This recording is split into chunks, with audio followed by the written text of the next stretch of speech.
সুন্দরবনের গা ঘেঁষা সাতক্ষীরার শ্যামলগড়ে কাঁকড়া চাষ এখন আর কেবল বিকল্প আয়ের উৎস নয়, এটি এখন লাভজনক ও টেকসই শিল্প। ডিজিটাল পদ্ধতিতে পরিচালিত এই চাষাবাদে স্বাবলম্বী হচ্ছে শত শত পরিবার, কর্মসংস্থান হয়েছে নারীদেরও। এখন সাতক্ষীরার প্রত্যন্ত গ্রামে গেলে দেখা যায় কাটা হচ্ছে হাজার হাজার তেলাপিয়া মাছ, যা খাঁচাবন্দি কাঁকড়াগুলোর খাবার। আর নিয়ম করে 3 বেলা লক্ষ্য রাখা কাঁকড়াগুলোর খোলস পাল্টাচ্ছে কিনা।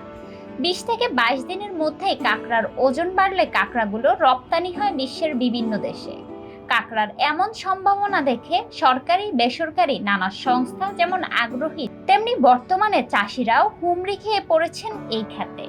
শ্যামলনগরের গাবুড়া ইউনিয়নের 9 নং সোরা গ্রামের বাসিন্দা মশিউর রহমান হাবিব 5 বিঘা জমিতে কাঁকড়া চাষ করে স্বাবলম্বী হয়েছেন। তিনি বলেন, প্রায় 5-6 বছর ধরে খাঁচায় কাঁকড়া পালন করছি। জানা যায় এই প্রকল্পে নারীরাও সরাসরি যুক্ত। কেউ কাঁকড়ার খাবার হিসেবে তেলাপিয়া মাছ কেটে দেন, কেউ খাঁচা পরিষ্কারের কাজ করেন। এখানে মোট 7টি পয়েন্ট আছে। এই 7টি পয়েন্টে আমরা 4টা পদ্ধতিতে কাঁকড়া চাষ করি। এই 4টা পদ্ধতিতে মধ্যে একটা বিশেষ পদ্ধতি হলো যেটা খাঁচায় কাঁকড়া চাষ, সম্পূর্ণ ইন্টেন্সিভ। এখানে একটা খাঁচায় 1 পিসি কাঁকড়া দেওয়া হয় এবং এর মৃত্যু হারটা অনেক কম, যেটা অন্যান্য পদ্ধতিতে আছে 10% মৃত্যু হার আসে, কিন্তু এখানে 10%-এরও কম। আর একটা কাঁকড়া খোলস দেওয়ার পরে ওই কাঁকড়াটা 70% বৃদ্ধি পায়।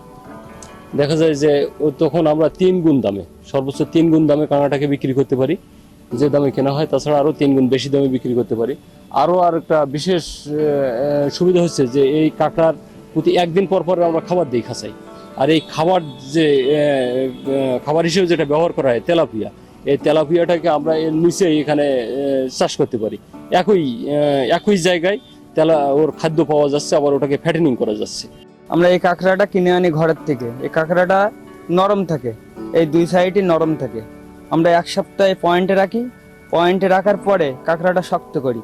এর প্রথম নরম থাকাকালীনের দাম নেয় আমাদের কাছ থেকে 200 টাকা। তারপরে এই কাঁকড়াটা 1 সপ্তাহে ফ্যাক্টরিতে রাখা হয়। রাখার পরে কাঁকড়াটা আমরা বিক্রি করি, বাজার মূল্য 300 টাকা 400 টাকা কেজি বিক্রি আমরা করি। এই কাঁকড়াটা বিদেশে। এই কাঁকড়া খোলা টাওয়ার পাহাড়ে মহিলা কাঁকড়া আমাদের এই কাঁকড়া পার পিস মহিলা কেনা আসে 30 টাকা। 30 টাকা কেনার পরে আমাদের যখন এই মহিলা কাঁকড়া হবে, সে সময় কাঁকড়া বিক্রি হয় 200 টাকা। এই কাঁকড়াটা 18 দিন মাঝে খোলে দেবে। খোলে দেওয়ার পরে এই কাঁকড়াটা আমাদের ওখান থেকে খোলে দেওয়ার পরে খাতার ভিতরে 4-5 দিন রাখার পরে এই কাঁকড়াটা আমাদের বিক্রি হবে 200 টাকা পার পিস। এটা পরিবর্তন, এটা পরিবর্তন। এখানে নাভি আছে আর মহিলা কাঁকড়া আমাদের ভিতরে আছে। এই খোলে দেওয়ার পরে এই কাঁকড়াটা এখন ওজন আছে মানে 150 গ্রাম। খোলে দেওয়ার পরে কাঁকড়াটা 250 গ্রাম, 100 গ্রাম বৃদ্ধি পাবে প্রতি পার পিস। ও চলে আমাদের। আমরা এই চাষের কারণে গ্রামের মানুষের কর্মসংস্থান বেড়েছে, নারীরাও আয় করেছেন। এটা অনেক লাভজনক পদ্ধতি। মৎস্য অফিস সূত্র জানায় 2025 থেকে 26 অর্থ বছরে সাতক্ষীরা জেলা থেকে 644 মেট্রিক টন সফট সেল কাঁকড়া রপ্তানি হয়েছে, যার বাজার মূল্য প্রায় 100 কোটি টাকা। সাতক্ষীরা জেলায় চিংড়ির পাশাপাশি কাঁকড়ার চাষ সম্প্রসারিত হচ্ছে এবং কাঁকড়া নিঃসন্দেহে একটি রপ্তানি পণ্য। এখন পর্যন্ত আমরা এটাকেই এইভাবেই বিবেচনা করছি এবং প্রতি বছর আমাদের একটা বড় পরিমাণে এই কাঁকড়াটা বিদেশে এক্সপোর্ট হয় এবং সফটওয়্যার বলতে যেটা বোঝা যায় সেটা শতভাগই সাতক্ষীরা থেকে উৎপাদন হয় এবং গত অর্থ বছরে 750 মেট্রিক টন সফটওয়্যার রপ্তানি হয়েছে এবং মূল্যমান থেকে সেটা কয়েকশো কোটি টাকার পর্যায়ে পড়ে।